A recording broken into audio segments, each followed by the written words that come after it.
Bom dia, pessoal, tudo bem? Sejam muito bem-vindos. Eu sou a Carol, estou aqui para convidar vocês para a gente falar mais um momento sobre os desafios da área de remuneração. Então, sejam muito bem-vindos. Vou explicar um pouquinho como que vai funcionar essa live de hoje. Como vocês já me conhecem, sabem que a gente sempre tem um convidado especial, que depois eu vou apresentar. Sempre trazemos muitos insights e muitos conteúdos legais e é sempre um bate-papo aí informal, com muito conteúdo, com muito aprendizado e muitas trocas. Então, para quem ainda não me conhece ou não conhece a Plural, vou contar um pouquinho da nossa história. Então, eu, Carol, trabalho na área de RH há mais de 20 anos, me especializei aí na área de remuneração, principalmente aí nos últimos 10 anos. Hoje faço parte da Plural, tá? Nós somos uma empresa daqui de Floripa, nós atuamos muito em duas grandes áreas. Uma delas é na área de gestão de pessoas, com plataforma para recrutamento, seleção e treinamento e desenvolvimento, e uma única solução. O nosso propósito com a tecnologia é ajudar as empresas, principalmente, a ter processos seletivos humanizados, né, e ter flexibilidade em todas as etapas do processo. E hoje, né, o momento do mercado que nos traz muito capacitação, aprendizados, a Plural hoje trabalha muito com a metodologia de deployment, né, que é a aprendizagem voltada para o trabalho. Então, o nosso propósito como empresa é ajudar esse gap de talentos que as pessoas hoje não sabem como procurar vagas, não sabem como se capacitar e principalmente na sua carreira, né, ter essa visibilidade inicial para onde eu vou, para onde eu quero ir, seja num primeiro emprego, o que eu preciso fazer para me aplicar para aquela vaga, quanto eu estou na empresa e que possibilidades de carreira eu posso conseguir naquela empresa, posso crescer. E quando a gente fala de carreira, é onde vem toda a área de remuneração, que a Plural também é especialista. Por quê? Porque a parte da carreira, a gente sempre diz, né? A carreira é muito das pessoas, mas a empresa pode oferecer ferramentas. E para ela oferecer ferramentas sustentáveis, alinhadas com o mercado, com a estratégia, com o negócio, é muito importante a gente ter um plano de cargos e salários, um plano de carreira e uma estrutura salarial muito definida. E toda essa área de remuneração, ela envolve todos os outros setores da empresa, como recrutamento, avaliação de desempenho. Então, para isso, a Plural cada vez mais se especializou na área de remuneração, tendo dois produtos principais. Um deles é a nossa pesquisa salarial, que são mais de 10 anos construindo dados, tendo dados confiáveis de todo o setor. E essa pesquisa, ela acontece de vários segmentos, logística, saúde, transporte, indústria, mas temos a nossa principal pesquisa, que é a de tecnologia, que são 10 anos, né, conseguindo entender a evolução do setor, o que acontece com todas essas mudanças. E aí, com isso, a gente tem dados suficientes para montar uma boa estrutura salarial da empresa, que está alinhada ao mercado, que está alinhada à estratégia, ao orçamento, com práticas sustentáveis e desenvolver um bom plano de carreira, para que as pessoas consigam entender todas as progressões horizontais e verticais, ou seja, como eu movo, né, e tenho aumentos salariais no mesmo cargo ou como eu mudo de cargo. Então, toda essa área, ela está correlacionada, a área de remuneração com a área de recrutamento e de aprendizado que a Plural hoje mostra para o mercado. Então, falando um pouquinho sobre tudo isso, né, alguns exemplos, hoje a gente escolheu, né, um tema bem relevante, né, que é falar um pouco mais sobre equidade salarial, sobre estrutura salarial, sobre o que fazer com a informação, principalmente qual que é o papel, né, da área de remuneração nesse processo. Então, a gente vê muitos dados no mercado, a gente vê muitas informações, e principalmente agora, com toda essa questão de legislação, que a gente precisa ter critérios remuneratórios, que a gente precisa ter uma política salarial clara, transparente, adequada. Então, a gente vê que por onde podemos começar, né? Então, o momento inicial é o diagnóstico mesmo, é uma pesquisa salarial que vai ajudar a ter todo esse olhar, mas a gente tem que ter um trabalho interno de casa muito grande. Então, para a gente falar nesse assunto, eu convidei o Paulo. O Paulo vai se apresentar, ele trabalha na Volvo, na área de remuneração, e ele é o cara, né, top, que vai contribuir aí com bastante informação e trazer muitos cases práticos de como que ele está fazendo no dia a dia, no trabalho, trazendo algumas dicas. Então vai ser super legal. Gente, aqui nós estamos super no bate-papo, eu e o Paulo. A gente vai falar sobre esse tema. No final, eu vou mostrar um pouco sobre alguns insights da pesquisa salarial de TI que a gente recém apresentou em 2023. E aí vocês vão conseguir entender um pouquinho essas mudanças no mercado que a gente já vai trazendo. Mas fiquem à vontade, coloquem perguntas, comentários, que assim que der a gente vai responder. Então, Paulo, querido, por favor, se apresente, conte um pouquinho da sua experiência, dos seus aprendizados. Bom dia, pessoal. Espero que estejam todos bem. Cada vez que a Carol fala que eu sou o cara, que eu sou a pessoa de remuneração, eu escuto aquela música do Queen, Under Pressure, tá? Então, só para quebrar um pouco de gelo aí. Primeiramente, obrigado aí a Plural, obrigado a Carol, uma parceira de longa data aí. Muito honrado pelo convite de poder compartilhar aí com vocês um pouquinho do que a gente vem fazendo aqui, um pouquinho do que eu tenho de premissa como remuneração, como People Analytics, e compartilhar e trocar com vocês aí o que é legal ou o que está como tendência hoje dentro da área de remuneração, tá? Eu sou o Paulo, tenho uma trajetória de RH de mais ou menos uns 17 anos, especificamente na área de remuneração há mais ou menos uns 10, tá? Passei por empresas como Ernst Young, PricewaterhouseCoopers. Aí em Floripa eu trabalhei, não sei se todos estão em Floripa, mas como a Carol citou aí, Florianópolis. Eu trabalhei na Statkraft, que é uma empresa de energia, e agora em Curitiba estou aqui na Volvo há mais ou menos uns 2 anos como especialista de remuneração e benefícios para tentar deixar essa empresa que já é gigante mais atrativa e também retendo melhor os seus talentos, tá? Hoje, como a Carol falou, a gente vai trocar ideias, tá, pessoal? Eu trouxe alguns estudos que a gente fez aqui na Volvo do Brasil e pretendo tentar mostrar para vocês o caminho das pedras. Dar certo é o próximo passo, tá? Talvez falar para vocês que deu certo aqui, aplicando as mesmas regras na empresa de vocês, talvez não aconteça, tá? Mas pelo menos algumas dicas eu acho que é possível trazer, né, para essa troca de hoje, tá bom? Fiquem à vontade, como a Carol falou, podem mandar perguntas ali no chat, que em algum momento a gente consegue responder para vocês. Legal. Então, vamos lá.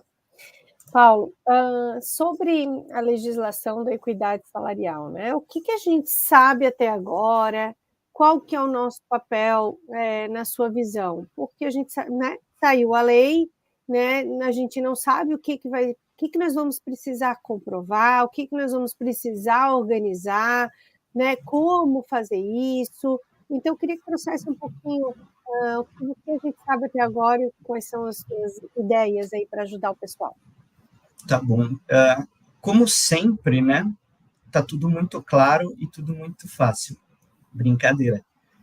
A lei 14... Vou dividir ela em 2 etapas, tá? Vamos falar um pouquinho do juridiquês, que apesar de não ser a minha formação, é legal a gente ter essa pegada de entender um pouco o que a lei traz, e depois a gente vai para a parte prática. Na parte legal, pessoal, ela reforçou o 461 da CLT, ou seja, ela incluiu algumas questões a mais, além do gênero, tá? Ela tem a questão de raça, cor e tudo que permeia qualquer possibilidade de distinção ou discriminação. A 14.611 trouxe isso. Mas eu acho que no quesito legal, o que mais agregou foi especificamente o parágrafo 6º, tá? Que meio que automatizou ou trouxe como um arquivo anexo à equiparação salarial o dano moral, tá? Isso parece pequeno ou não tão relevante, mas ele muda bastante o resultado de uma ação trabalhista, tá? Vamos lá. Provavelmente antes, nas ações de solicitação de equiparação salarial, por gênero, provavelmente o advogado solicitaria um dano moral. Por quê? Porque comprovada a discrepância ali, a diferença salarial, ficava meio que implícito que houve, né, naquele momento, uma discriminação por gênero, tá? Mas o advogado teria que incluir isso na ação inicial, para que lá no final o juiz também determinasse ali o dano moral. Hoje não. Hoje, se houver, né? E eu falo se houver porque as ações ainda estão acontecendo, né? A lei é bastante recente. Então, nesse novo formato, as coisas ainda estão acontecendo. Então, se houver a diferença salarial, além do pagamento das diferenças, né, da equiparação, automaticamente o dano moral vem, tá? No demais, pessoal, a lei segue muito o que já havia previsto no 461, expandindo para aquelas categorias que a gente já conhece, mas eu acredito sim que o grande ponto de mudança foi essa questão do dano moral já estar previsto na legislação. Então, houve ali a comprovação da diferença salarial, dano moral vem junto de brinde, tá? Já na parte prática, eu acho que o nosso grupo aqui, ele é mais voltado para RH, então provavelmente vocês lembrem lá atrás do E-Social, vocês lembrem um pouco mais recentemente da alteração que houve para Vale Alimentação e Vale Refeição, né, da forma das operadoras trabalharem, do rebate, do fim do rebate, da possibilidade de portabilidade. E eu acho que vocês não têm tão boas lembranças, né, da implementação dessas leis, que não foram fáceis. O E-Social, quando foi lançado, era um bicho de 7 cabeças, né? Uhum. Era um monstro, a gente não tinha nada claro, como que eu envio, tem um mensageiro, que dado que eu envio, enfim. E até hoje, sempre que há uma alteração no E-Social, a gente tem algumas dúvidas. A legislação atual que alterou ali o Vale Alimentação e o Vale Refeição, também, ela passou por inúmeras mudanças. Nos 45 do segundo tempo para ela ser implementada, teve uma medida provisória para alterar, para reforçar, enfim, até agora não está claro o que pode ser um incentivo que é previsto na lei, né? Um incentivo das empresas de concessão de cartões, né? Para a empresa contratante que não exponha a empresa a algum risco, tá? E o mesmo está acontecendo agora com a 14.611 em relação às obrigações que nós temos. O que nós sabemos? Será preciso semestralmente entregar um relatório. Vamos lá. Como que é esse relatório? Alguém já viu o layout dele, o formato, as informações que vão ser disponibilizadas? Não, exceto o pessoal lá do grupo piloto que já tem uma ideia, mas não tem. Por onde que ele vai ser entregue? Tá? Há boatos que é pelo E-Social, né? Eu acredito que sim, porque a ferramenta de comunicação entre governo e empresas que tem funcionado, né? Houve lá uma dor inicial de implementação, mas hoje ele roda muito bem.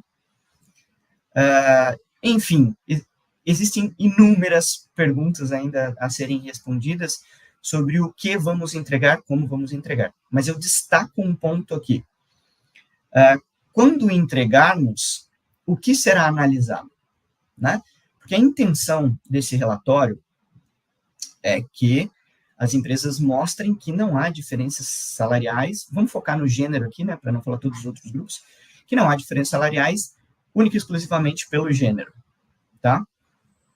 Por isso que o que vai ser entregue nesse relatório é muito relevante. Se hoje for entregue as informações que existem na folha de pagamentos, esse relatório que vai ser entregue, ele pode gerar exposição para a empresa de algo que não é real, tá? Por que eu digo isso?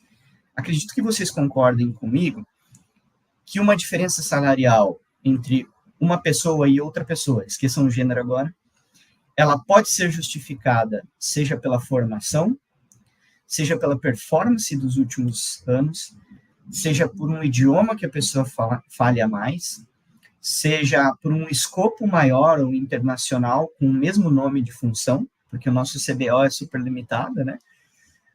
Então, eu tenho escopos diferentes para uma mesma vaga, e eventualmente, ou provavelmente, isso não vai constar nesse relatório, e vai expor à empresa uma realidade de inequidade salarial que talvez não exista, tá?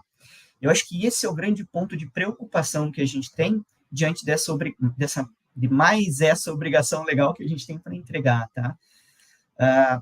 O que vamos entregar e o que o fisco, o Ministério do Trabalho, o órgão fiscalizador vai ver e vai interpretar, tá?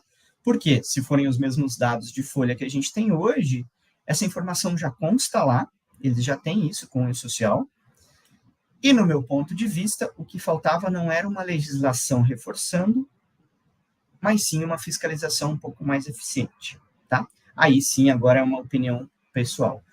Acredito que a legislação é muito bem-vinda. Sim, nós temos um gap salarial nas empresas entre gêneros, mas talvez isso se resolveria com uma fiscalização mais ativa.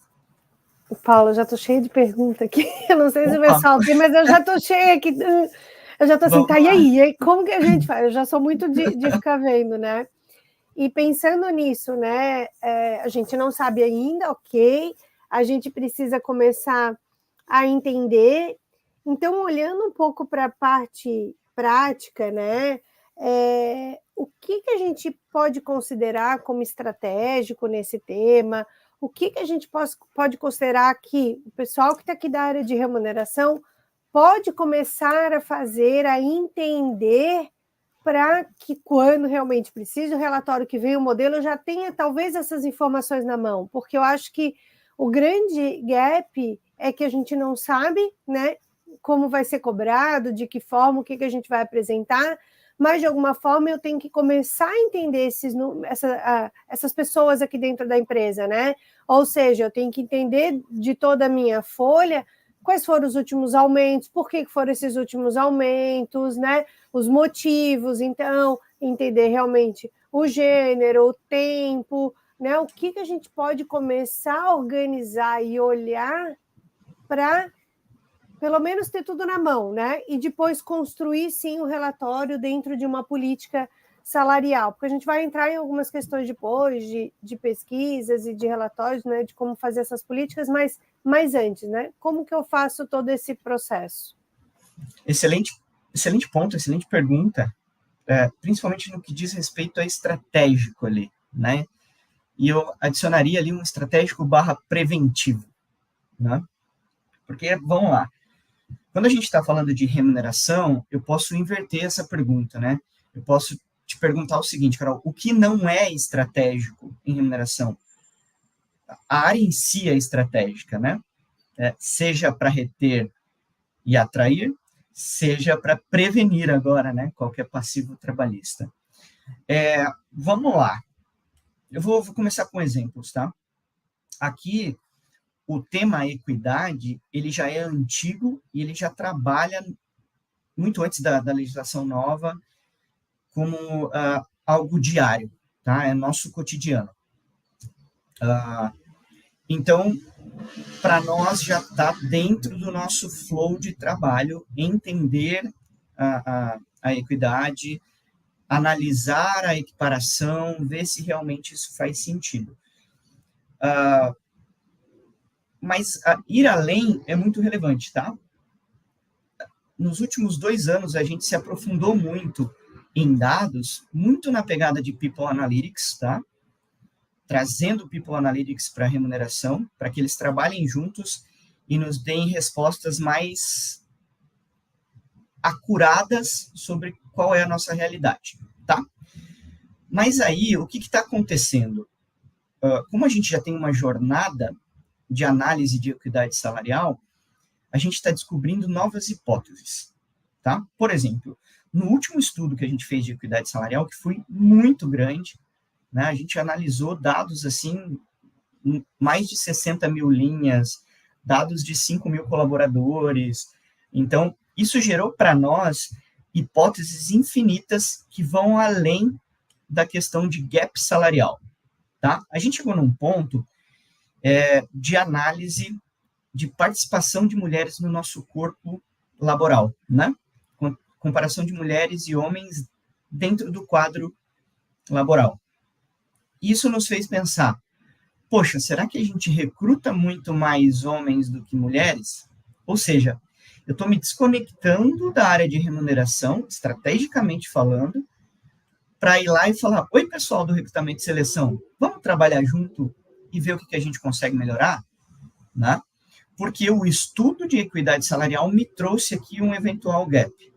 E aí, o que a gente fez? A gente separou uma consultoria que tinha cargos mais gerais, não uma consultoria específica em TI, por exemplo, em liderança, por exemplo, né, que a gente tem aqui, mas aquela que nos trouxesse um grupo mais diverso de vagas e de pessoas. Aí estudamos 2 semestres das nossas contratações e geraram muitas novas hipóteses, tá? Mas uma que a gente entendeu que deu um match com a nossa realidade é uma chamada, que tem um estudo voltado para isso, chamada The Gap Confidence, tá? Ela apareceu num estudo do LinkedIn, dos insights do LinkedIn de carreira, mas ela trata de um artigo de Harvard, que é esse The Gap Confidence, e ela traz informações preciosíssimas, tá? A gente descobriu que para uma mesma vaga, digamos que ela tenha 10 requisitos, o homem olha aqueles requisitos e se ele atende 60% deles, ele se candidata, tá? As mulheres, por outro lado, olham a mesma vaga, os mesmos requisitos e só se candidatam se elas atendem a 100%. Isso automaticamente gera um déficit de 20% de candidaturas de mulheres comparadas aos homens.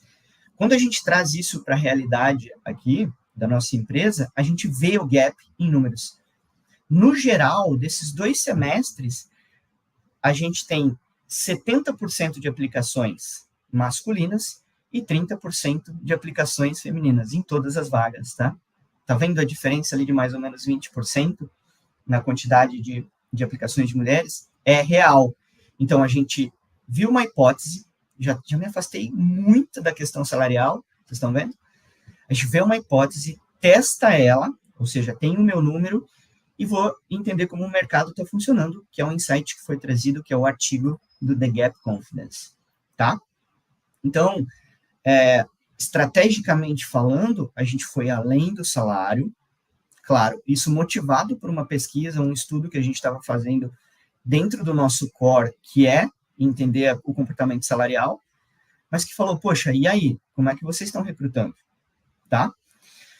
Outras hipóteses que surgiram, que nós testamos também, mas que não geram sempre geram um resultado legal, tá? Mas esse do recrutamento e seleção foi muito legal, porque bate muito com o que o mercado traz. Outros... Paulo, deixa eu só trazer esse ponto do recrutamento e seleção, que eu acho que é bem interessante trazer, né? Uhum. Porque como a gente aqui na Plura, a gente consegue ver essa jornada toda, ou seja, a gente tem muitos clientes do recrutamento e seleção, muitos clientes de plano de cargos e salários, né? A gente vê essa jornada toda. E é muito interessante o jeito que as nossas empresas, né, elas usam a plataforma, possibilitando muito a aplicação de talentos, com que a pessoa consiga se expor, com que ela consiga colocar aquilo que ela sabe de bom, porque a gente fez de um jeito que as empresas podem botar vídeo da empresa, o candidato pode gravar, e questionários, e não tem travas, né? Lembra que lá atrás teve muito essa coisa, não, vamos colocar em muitas plataformas que o candidato X não entra, o candidato Y não entra, porque eu quero ter isso aqui. Não dá mais para fazer dessa forma, porque a gente não pode mais barrar pessoas que são talentos, porque justamente começando, se eu não quero ter diferenças salariais por gênero e outros, eu também não posso ter no início do meu processo nada que me traga diferenças entre as pessoas e que elas não possam se aplicar pelo puro talento que elas são, que elas têm, ou porque elas vão se destacar porque sim, falam inglês, porque tem outro, né, tem outras habilidades, outros conhecimentos que são importantes nesse momento e que eu consigo justificar depois uma diferença salarial porque eu trouxe isso, né? Então, olha que legal que você trouxe dessa jornada, o quanto vai refletir depois. Não adianta eu ter uma política de recrutamento e seleção assim e depois salarial diferente, ou vice-versa, né? As coisas têm que andar juntas, né? É isso aí. E um outro ponto que corrobora com o que você trouxe, Carol, é um outro teste que a gente fez, tá?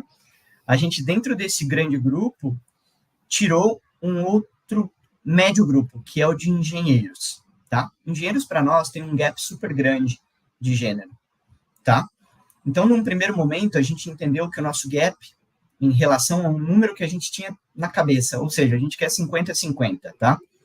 O nosso gap para esse número mágico que a gente tinha era de 32%. A gente ficou muito assustado. Meu Deus, a gente está muito longe de conseguir uma equidade de recrutamento entre homens e mulheres nesse grupo de engenheiros.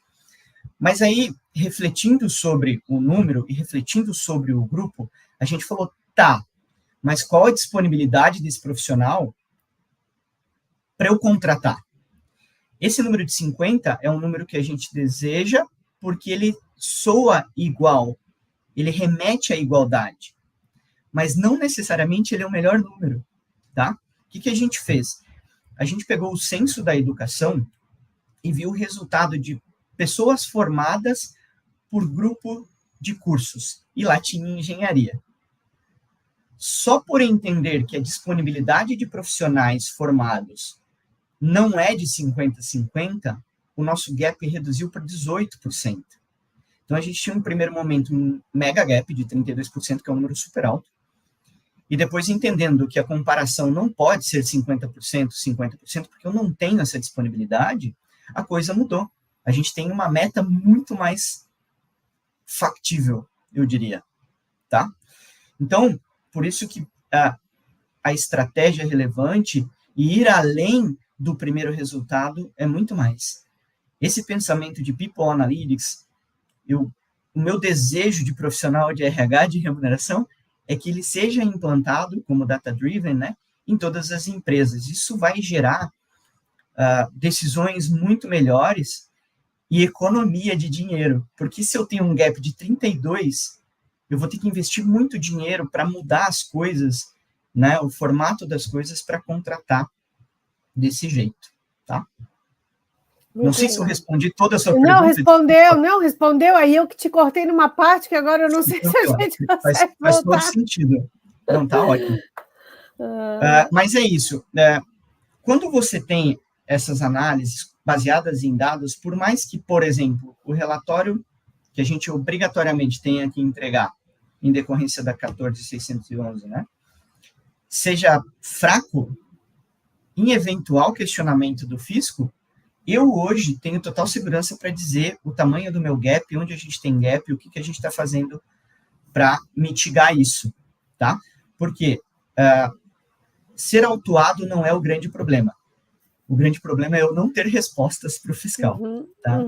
É isso aí. Então, essa é a ideia aqui de estar estudando a todo momento.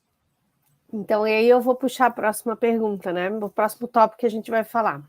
Como você falou em dados, nada mais justo, né? De onde nós vamos também buscar dados de mercado, como você trouxe os exemplos internos de boas práticas, mas qual que é a importância também das pesquisas para a gente ter uma estrutura salarial e ter dados confiáveis, né, Paulo? Eu sei que eu já falei muitas vezes aqui, muitas pessoas que estão aqui participando já me conhecem e sabem a importância que eu dou para essa questão da pesquisa salarial, né? Afinal, são 10 anos construído numa metodologia, com embasamento estatístico, com cálculos de desvio padrão, tirando os outliers do mercado que justamente vão refletir isso. Por quê? Porque às vezes eu tenho uma pessoa que está 10 anos na minha empresa e que ganha 20 mil, enquanto o mercado está todo mundo no mundo mais jovem, ganhando 5, 6 mil. Então, se eu não tenho um cálculo estatístico, se eu não tiro os outliers, né, isso, eu vou ter dados totalmente errados, totalmente enviesados. Então, sempre eu sou muito, né, insistente nesse ponto de, pessoal, quando eu vou falar de remuneração, que é uma área de gestão de pessoas, mas uma área muito mais lógica, né? Para eu ter toda uma estrutura salarial muito bem definida, me respaldar desses critérios, eu tenho que buscar informação. Porque se eu não quero ter uma remuneração diferenciada por gênero, né, com as pessoas do mesmo cargo, primeiro eu tenho que entender, mas o quanto vale esse cargo no mercado? E a importância desse cargo no mercado para que eu possa trazer para entender a importância desse meu cargo internamente na empresa e que eu possa daí sim entender a estrutura salarial desse cargo e performance e outros critérios que as pessoas tenham a remuneração alinhada. Então, ele vai vindo, né, de fora nesse sentido. Então, conta um pouquinho, Paulo, como você percebe, né, a pesquisa salarial, a estrutura salarial impactando aí nesse processo aí de equidade salarial? Vamos lá. Tem uma frase de um grande... Um cara é um gênio. É o William Deming. Ele revolucionou algumas coisas na indústria americana e algumas coisas na indústria japonesa, para vocês terem uma ideia.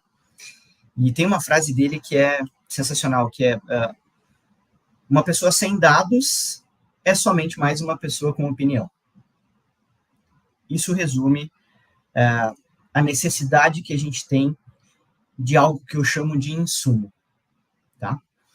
A sequência lógica de se ter uma boa tomada de decisão é que os dados bem analisados geram uma boa informação e uma boa informação te dá a possibilidade de uma boa tomada de decisão. Os dados, eles são o começo e a base de tudo. Sem uma pesquisa salarial, sem uma análise da pesquisa salarial, você não consegue avançar em nenhum tema de remuneração. Seja na elaboração de ferramentas para atrair e reter, seja no estudo de qualquer coisa que seja voltada à equidade, à atratividade, enfim, gente. Sem um bom parceiro ou sem uma pesquisa salarial boa o suficiente para você fazer algo, você não tem nenhum ponto de partida, tá? Eu diria hoje que para qualquer profissional de remuneração, ou de RH, ou de People Analytics, uma pesquisa salarial é essencial. Não, quase que não é possível existir, estou sendo bem duro aqui, bem realista para vocês, mas quase que não é possível existir uma área de remuneração sem uma pesquisa salarial. Esse é o fato, tá? Não tem como adivinhar um número, não existe essa possibilidade. Na área de remuneração, você vai errar. Por quê? Porque a remuneração ela não é algo que você faz com bases internas. As bases internas servem para você analisar o passado. Mas para você fazer coisas no presente, projetar um futuro, ter maior atratividade, você precisa olhar o mercado. Porque é ele que vai tirar o seu talento, é ele que vai tirar a pessoa que você está quase contratando na última hora com uma proposta melhor. Tá? Então, sem o mercado, sem a informação do mercado, a área de remuneração, ela fica anulada. Tá? E aí, assim, pessoal, existem muitas informações soltas na internet. Tomem muito cuidado. Tomem muito cuidado. A estatística aplicada a qualquer número, ela melhora aquele número de sobremaneira. Ela transforma um número em algo que você pode usar. Um número jogado na internet, num Glassdoor que seja, sei lá, naquelas pesquisas que a gente recebe empacotadinhas de alguma consultoria grande ou famosa por aí, não reflete, talvez, a realidade da sua região, do seu negócio e do seu grupo. Tá? Do porte da empresa, né? Às vezes a gente, principalmente, sou pequena e estou olhando uma pesquisa com empresas grandes, globais, e que, com certeza, a diferença salarial é enorme. Isso gera, além de um número errado, até uma frustração. Porque o primeiro salário que você vai ver é o seu, né? Você fala assim, nossa! Tô brincando. Mas, assim, ter um bom dado é essencial, repito aqui, e sem isso, eu posso afirmar com vocês, até por questão empírica, eu já trabalhei em pequenas empresas, você não consegue fazer muita coisa na área de remuneração, tá? Então, eu reforço aqui que eu não diria que a estrutura salarial ou algo um pouco mais robusto ajuda, tá? Ela não ajuda, ela faz existir, ela é essencial. Sem uma coisa, a outra não existe, tá bom? Só gostaria de reforçar muito esse ponto, porque eu participo de muitos grupos de WhatsApp, muito grupo de remuneração, e existe muita troca, o que é super legal. O benchmarking, ele é algo essencial na nossa vida, tá? Mas, por favor, não se baseiem só nisso, tá? Para montar uma estrutura salarial. A realidade da sua empresa não é a mesma daquela, e quando você tem um grupo de empresas, aquela realidade é muito mais próxima de algo geral, de algo coletivo. Aí sim você pode comparar. Comparar uma empresa com a outra diretamente é uma grande cilada, porque a cultura come a estratégia no café da manhã, né? É isso aí. Eu acho que vocês conhecem isso. Então, a cultura destrói qualquer possibilidade de comparativa direta, sim, tá bom?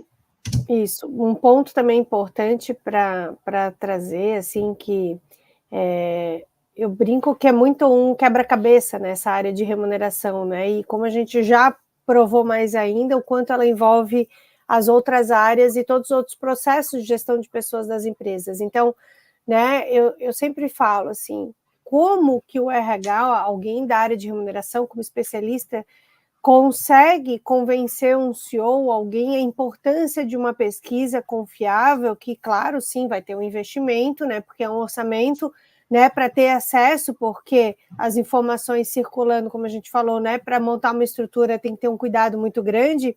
E aí eu falei, comecem a mostrar dados, números, né, e impactos. Por exemplo, eu tenho um desenvolvedor júnior, por exemplo, e aí ele saiu para ir para uma outra empresa como um sênior.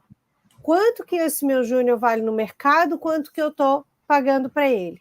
Quanto que um sênior vale no mercado e, ok, se ele está indo para um novo salário, para um novo cargo, uma promoção, é claro que ele vai ganhar mais. Então não é problema da minha estrutura. Só que se eu aumentar o salário dessa pessoa para fazer ele ficar como um sênior, mas ele ainda não tem uma descrição de cargos, competências de um sênior, eu também vou gerar um outro problema. Então, isso eu estou pensando em promoções, os exemplos simples. Outra questão é a atratividade, né? Os candidatos, quando eles estão trabalhando, eles querem trabalhar, eles muitas vezes colocam pretensões salariais altas. E aí eu vejo, minha estrutura salarial está baixa, minha tabela está muito baixa, está muito baixa. E às vezes não é isso.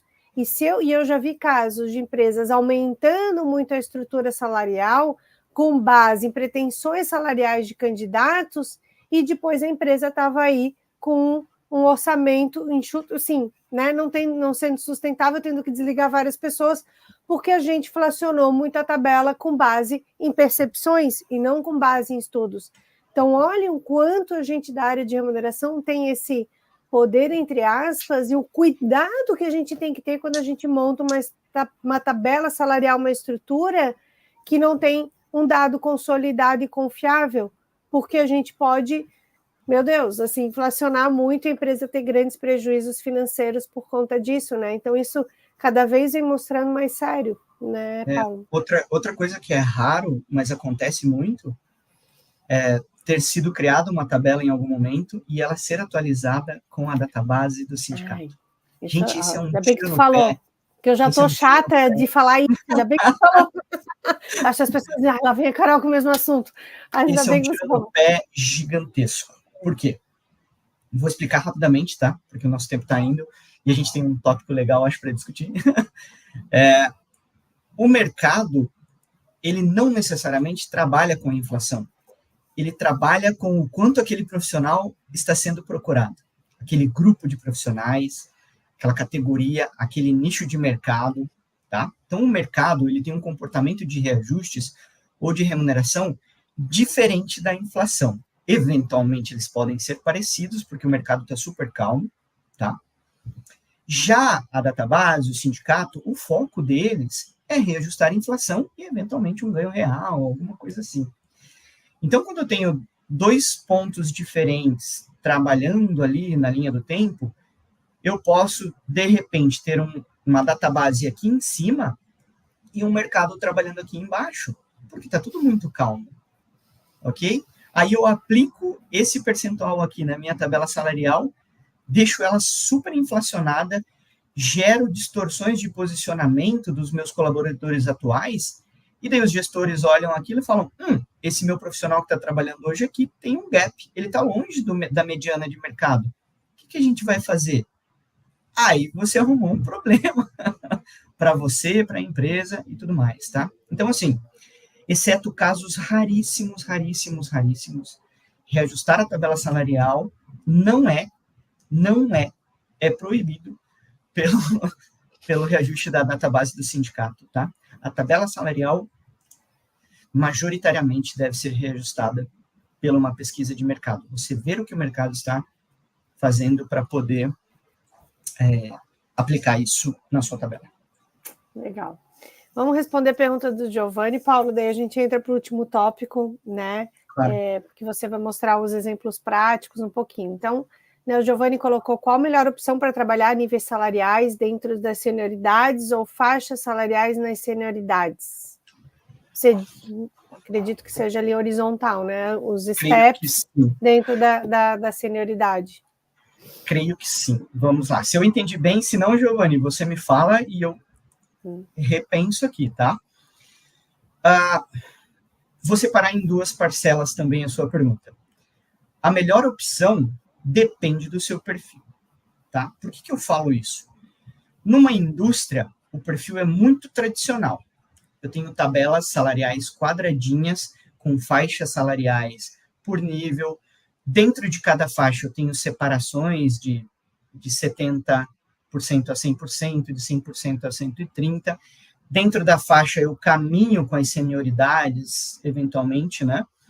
Ou em cada salto de faixa, eu coloco uma senioridade diferente. Isso para a indústria, isso para o comércio, funciona super bem. Agora, quando eu caio dentro do IT, da área de tecnologia, a coisa muda de figura um pouquinho. Por exemplo, vou separar o grupo aqui de startups. Se eu falar numa tabela salarial congelada para uma startup, provavelmente eu provoque alguns infartos, algum tipo de problema de saúde nos profissionais de RH e também na liderança. Porque eu trabalho com squads, eu trabalho com gente mudando de responsabilidade a todo momento. Eu tive a possibilidade de viver uma experiência dentro de uma startup que eles tinham clusters e não tabelas salariais, olha só. E o cluster possibilitava a variação salarial em determinados momentos. Claro, gente, sem redução salarial, mas com variações, uma outra verba, e eles trabalhavam muito bem nesse modelo, tá? Agora, se a gente, voltando para a primeira parte, se a gente for pensar num quesito geral de tabela salarial, vou te mostrar um modelo, vou te dizer um modelo que funciona mais ou menos bem. A categoria de assistente sem nivelação, sem júnior, pleno e sênior, tá? A partir do analista eu tenho sim júnior, pleno e sênior, eventualmente todos numa mesma faixa, e dependendo do tamanho da sua faixa, cada nível em uma das faixas, se conversando ali, porque vocês sabem que as faixas se sobrepõem, né, na maioria das vezes. E aí, para coordenador, eu não tenho nivelação, para gerente eu tenho, isso é prática comum de mercado, tá, pessoal? De novo, sentem e estudem como fica bom para a empresa de vocês. Por isso que a consultoria tem um olhar de fora e consegue ver de forma holística o que seria recomendado, tá? Na parte de gerente e gerente sênior, ponto. Aí, dali para cima, o céu é o limite. E lembrando ali que da parte do analista sênior, lá no teto do analista sênior, normalmente eu tenho a possibilidade do Y, né? Que é a carreira técnica de especialista em engenheiros e afins, e daí a parte de gestão, que vou para coordenação, gerência e outras possibilidades ali, verticalmente falando. Prós e contras. vai depender do seu perfil. Difícil eu colocar um pró de uma tabela quadrada tradicional, eu vou chamar, dentro de uma empresa de TI. Eu acredito que teremos muito mais contras, tá? E quase impossível achar um pró de uma tabela mais moderna, de uma tabela de um formato diferenciado dentro do comércio, por exemplo, ou propriamente da indústria. Então, vai ter que se olhar o perfil da empresa. É isso aí. Legal. Obrigada, Paulo. Então, vamos lá para os exemplos, né? A gente tem mais 15 minutinhos, pessoal, com o Paulo aqui, e depois aí eu termino de responder algumas perguntas e vou trazer alguns insights legais.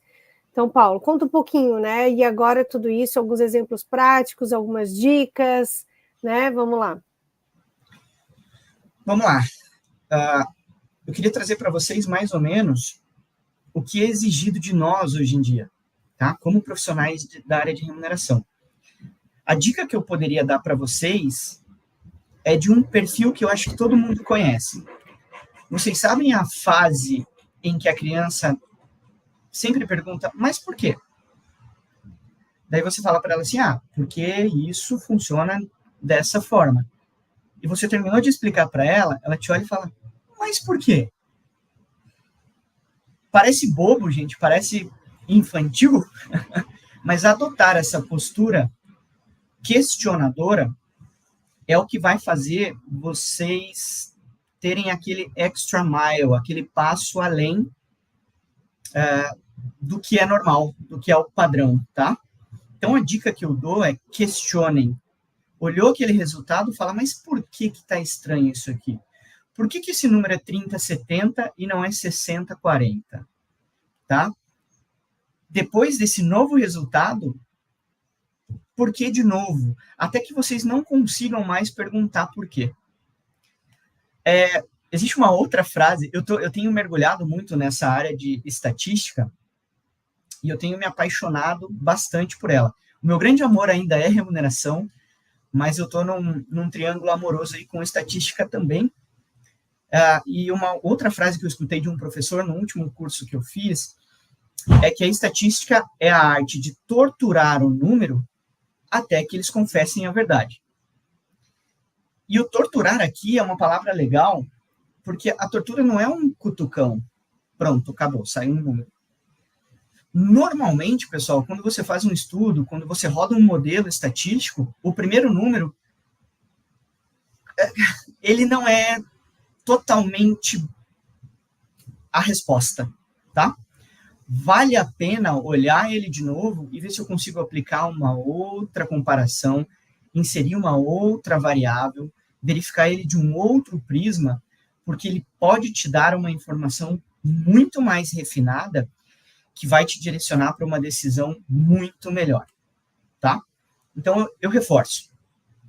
Se vocês puderem adotar a postura crítica de uma criança de 4, 5, 6 anos, eu acho que é mais ou menos a idade do porquê, façam isso. Vale a pena.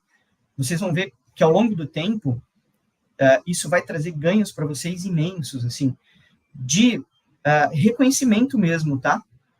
Porque quando você entrega um dado acurado e pronto, você passou por uma jornada de testes e de conhecimento que se alguém te devolver uma pergunta, nessa jornada você já respondeu, tá?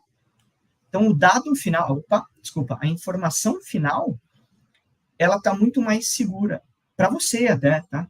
Para você conseguir embasar, convencer, alterar, mudar, revolucionar qualquer coisa.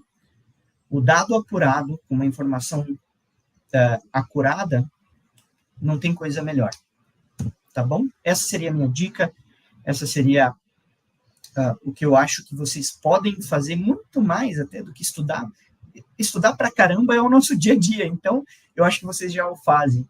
Mas assumir essa postura questionadora. Legal? Legal, Paulo. Eu vou trazer aqui mais. Tens mais alguma coisa que você quer colocar?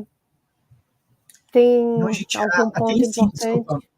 Contar com grandes parceiros também é uma dica que eu gostaria de dar. A Plural está aí com algo que eu admiro, um pouquinho antes da gente entrar para conversar, eu não sei se eu podia abrir isso aqui, Carol, mas um pouquinho antes da gente entrar para conversar, a Carol me mostrou o dashboard que eles têm de informação do mercado, principalmente de tecnologia, que eu acho que é algo que está bombando em todos os lugares. Eu sou um cara que gosta de mexer com dashboards, eu sou um cara que está inserido agora no mundo do Power BI, mas a primeira coisa que eu falei quando eu olhei o dashboard dela, eu falei, meu Deus, que gráfico lindo, que dashboard lindo. E com informações tão boas que é tipo um tesouro ali o que eles têm, tá? Então, outra dica que eu dou é se aliar a bons parceiros, com certeza. E fico aberto agora, desculpa, Carol, para as perguntas, se eventualmente tiver alguma. Vão colocando aí as perguntas, pessoal. Então, vou aproveitar e vou mostrar esse dashboard lindo, que é a Vanessa, né? Então, os méritos aqui para a Vanessa, que trabalha aqui comigo na área de remuneração, que ela montou com base nos dados da pesquisa, né? Então, eu vou trazer alguns insights que vai corroborar tudo isso que a gente falou. Então, a importância de a gente analisar os dados e evolução de mercado. Então, né, a gente tem mais uns minutinhos aqui com o Paulo. E assim, gente, como vocês sabem, a gente faz uma pesquisa salarial há 10 anos. Então, nós temos muitos dados que a gente vai compilando. E todos esses dados é o que ajuda a gente a elaborar uma estratégia de remuneração com o mercado. Então, a importância de a gente entender a evolução. Então, eu trouxe um pouquinho, o resumo de alguns dados principais, só para vocês entenderem o quanto a gente tem que ir a fundo de um simples olhar de quanto está pagando, mas entender o mercado, né? Então, aqui, principal, só para trazer um histórico para vocês, gente, foram 10 edições de pesquisa. Esse ano a gente teve 252 empresas participantes, 244 cargos. Olha que legal, né, Paulo? Dados estatísticos de salário, 32 mil dados estatísticos de salário. Gente, isso a gente não esconde, é bastante coisa, né? E olha a validação que isso tem, né, Paulo? Então, aqui, cidades, estados, e aí aqui a gente trouxe a participação por empresas, né? Aqui ó, a gente começou lá em 2014 com 50, então olha enquanto foi evoluindo, né? A gente está crescendo bastante por porte de colaboradores, né? Então, toda essa informação aí a gente traz setores. E aí, olha que legal, né? A gente analisa muito dados da evolução do setor. Então, quando eu olho aqui nos últimos anos a média salarial, ela cresceu, mas ela cresceu bastante e agora já começou a reduzir. Então, a média salarial começou a crescer, a média de todos os dados da pesquisa, tá, gente? Que eu não estou falando de um cargo, né? Então, quando eu vou entender o quanto está aumentando ou não está aumentando, a gente entende o que o mercado está trazendo. Então, olha, né, Paula, a contradição, né? Aí o acordo coletivo lá deu 10%, mas o mercado está aumentando 5%. Então, olha, se eu botar esse 10% na minha tabela, eu estou aumentando 5% a mais do que o próprio mercado está aumentando. Então, olha a importância desse olhar, dessas informações. Então, aqui a gente analisou, né, primeiro o pool de empresas e aqui no segundo momento, que eu trouxe um histórico maior que já começou a reduzir menos 3%, é uma análise de base geral. Então, aí esse ano o acordo coletivo, a maioria deu 4%, 5%. O mercado já reduziu em 3%. Então, olha o que eu estou fazendo. Eu estou aumentando e o mercado está diminuindo, gente. Então, é esse cuidado que a gente traz. Trouxe aqui um comparativo de um cargo desenvolvedor, gente, que é o que, né, a pesquisa de TI mais tem informações salariais. Então, já teve uma variação de 13% que esse cargo reduziu de 2022 para 2023, né? O que está acontecendo com a quantidade de informações salariais? Olhem só, o número de empresas foi o mesmo, a quantidade, mas informações salariais reduziu por conta dos layoffs, da redução de quadro, né? Então, para esse cargo, a gente teve um impacto e, com certeza, a variação também reduziu. Trouxe aqui de outro cargo de analista e atendimento e suporte, foi um dos cargos mais preenchidos na pesquisa, o segundo. Esse sim teve um aumento de 10%, né? Então, eu tenho cargos que estão aumentando, cargos que estão reduzindo. Então, eu não posso aumentar minha tabela igual. Eu tenho que entender o mercado que está acontecendo. E aí, aqui também teve a quantidade de informações. Trouxe gerente de negócios, que aumentou aqui muito, né? E aí, aqui são cargos mais estratégicos, que, claro, eu não posso pegar essa informação também, né, Paulo? Legal, agora eu vou botar isso aqui na minha tabela?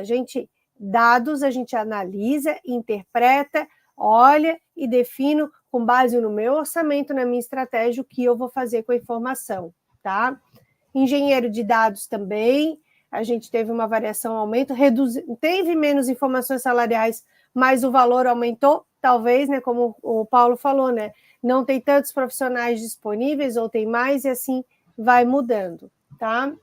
Técnico de instalação, eu trouxe, gerente de qualidade, trouxe aqui também a questão dos benefícios, né, o que está acontecendo com o mercado, quais são os benefícios que mais oferecem, né?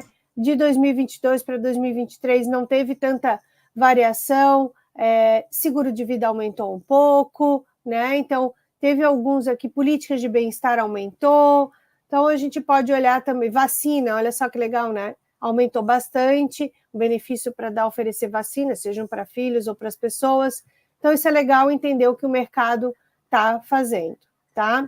Os benefícios mais oferecidos nos últimos anos, né? Tendo uma boa política, que são os benefícios tradicionais, tá?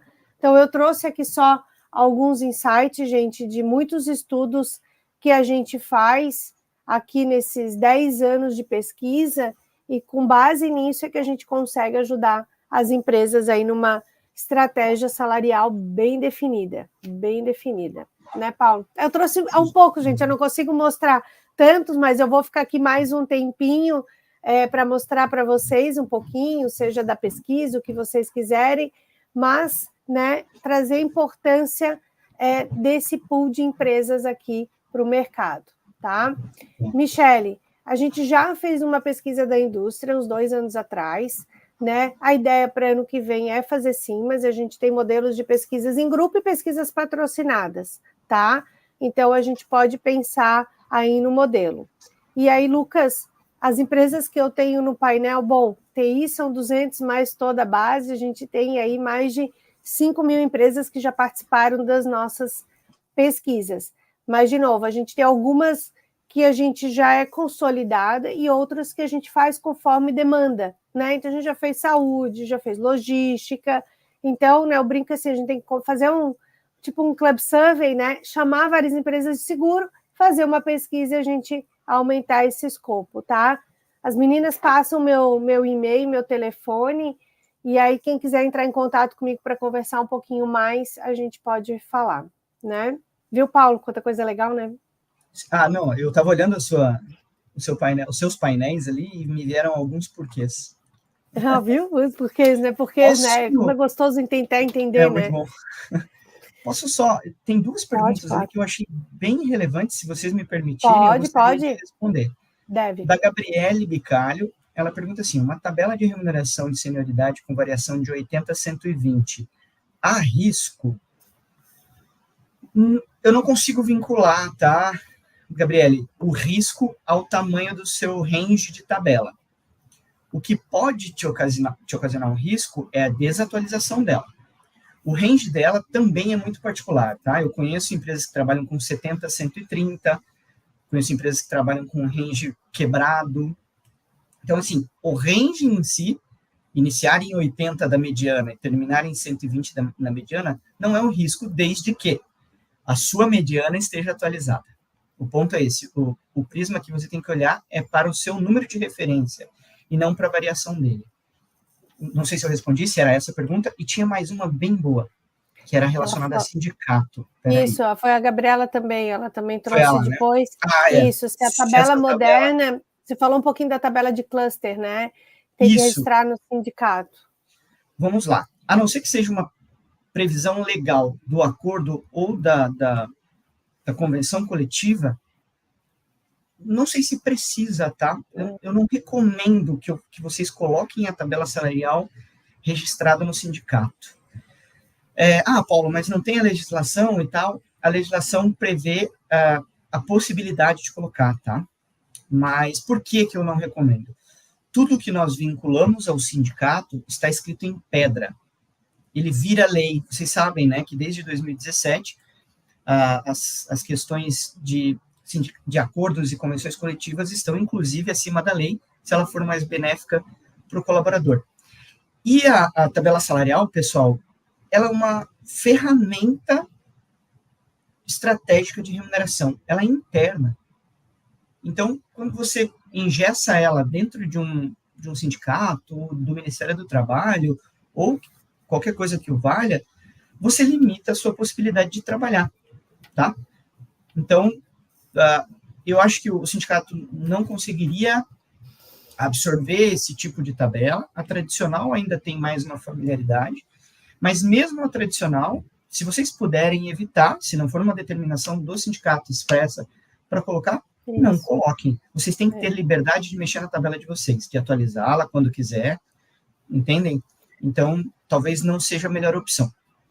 Isso que se falava antigamente, né? E um plano de cargos e salários deixa tudo muito engessado. Não é o plano em si, é como eu faço e como eu deixo ele registrado, homologado, e não deixo flexibilidades para isso, né? Porque se eu estou mudando a tabela conforme o mercado, se eu não tenho orçamento, e a partir do momento que está homologado, aí sim eu não posso mudar e nem abrir as exceções. E às vezes a gente tem exceções porque eu achei o cara mosca branca que precisava sim estar fora da minha estrutura, porque sem ele a empresa não vai entregar. Então isso foge um pouco do escopo da tabela, né? Só que eu tenho que ter tudo isso muito claro, né? Acho que o principal ponto de todo esse processo de tabela, gente, a construção, é deixar claro dentro de uma política respaldada como são esses aumentos salariais, como eu construí, com base em qual referência, que eu não tirei um dado que eu achei que deveria pagar X naquele cargo, mas sim com base numa pesquisa, mostrar esses processos de como se dá a progressão horizontal e como se dá a progressão vertical, que acaba indo um pouco agora na pergunta do Giovanni, né? Da equiparação salarial das pessoas tendo a mesma atividade, o mesmo cargo, mas com diferença. Aí a gente tem que ter uma política clara de performance, porque para eu mostrar que eu e o Paulo estamos no mesmo cargo, temos as mesmas responsabilidades de atividade, mas eu tenho... O Paulo ganha mais do que eu, e não porque o Paulo é homem e eu sou mulher, mas sim porque o Paulo está entregando com mais qualidade, ele tem um desempenho, ele tem outros critérios, né, metas, performance que estão indo muito melhor do que eu. Então eu tenho que ter isso muito claro para justificar e aí não ter problema com a equiparação salarial. Se eu não tiver uma política clara, transparente, justa, alinhada com a empresa, com o mercado, gente... Nada disso a gente vai conseguir ter um respaldo legal. E só ainda indo um pouco além ali, a tabela salarial, Giovanni, ele é um dos fatores, ou melhor, é um dos pontos, né, onde a pessoa vai analisar o critério de equiparação. Porque eu tenho tempo de casa, porque eu tenho a própria legislação falando de trabalho de igual valor e qualidade, né? Então, o fato de estar com, ou não, né, com o mesmo salário dentro de uma faixa ou da tabela, é um dos pontos a serem analisados. Eu acho que ele seria o último dos pontos a serem analisados, né? Porque eu vou ter data de admissão ou tempo naquela cadeira, naquela função, né? E qualidade do trabalho, né? Que eu acho que isso se comprova pela performance ou algo assim, como a Carol falou. Tá bom? Carol, aí, gente. Nós temos posso agradecer? Querido, pode agradecer, eu também já vou agradecer, a não ser que alguém queira mais alguma pergunta, eu fico aqui, gente, mas a gente agradece o Paulo. Paulo, olha, de coração, muito obrigada, arrasou, né? Eu não disse, gente, que ele é o cara top das galáxias da área de remuneração, que entende tudo de dados e People Analytics, né, Paulo? Obrigada, tá, pela participação, pela disponibilidade, pelas dicas, foi muito legal. Obrigada por ter aceitado o convite. Agradeço novamente a Plural e na figura da Carol, essa possibilidade de trocar algumas ideias. O grupo aqui que estava assistindo, sensacional, perguntas muito boas, assim, que a gente conseguiu ir além até do que eu tinha trazido. Me procurem no LinkedIn, se tiverem alguma outra questão, alguma troca que queiram fazer, me chamem lá no chat, a gente pode conversar, assim, né, mostrar para vocês um pouco da minha realidade, entender a realidade de vocês, e a gente vai se falando aí. É isso aí, gente. Obrigada, gente. Obrigado. À disposição. Sextou, Obrigada, né? Paulo. Sextou. Hoje sextou. Sextou. Gente, tchau, fica tchau. à disposição. Obrigada também. Obrigada, Paulo. E qualquer coisa, contem conosco.